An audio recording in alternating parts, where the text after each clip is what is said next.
Magandang hapon kabagsik, napakainit. Magandang hapon sa inyo.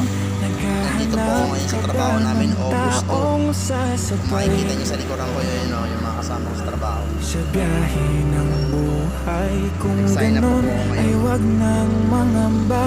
August 2 po Hindi ng ka hapon. na mag-iisa, aking mahal. Trabaho lang ng trabaho. Ako na ang bahala, matulog sumundan. Meron tayong kainin.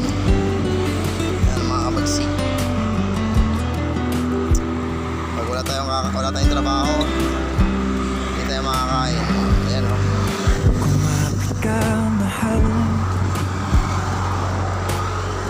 Maglalakbay sa malubak na daanan. Ay Masira nako, man sa ang hapon ay makina at tayo'y ano lang tapos mahinto. subscribe lang po sa mga vlog ko. At Kasi minsan putol-putol na po yung mga ano ko. Pasensya na. Ang hirap po kasi mag-edit or mag-isip kasi ako ng mga bagong content. Hindi ko alam kung paanong content, pero magawa tayo ng paraan.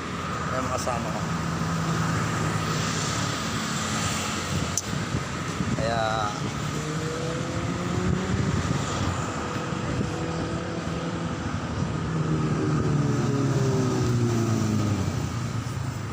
dito na kami kala nanay.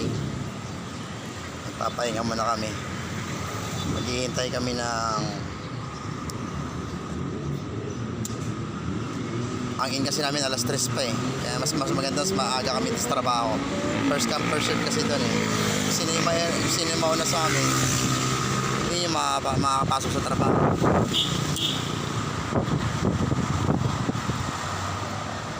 Okay, mamayang hapon na lang ulit. Mamaya na lang pala ulit. Maraming salamat.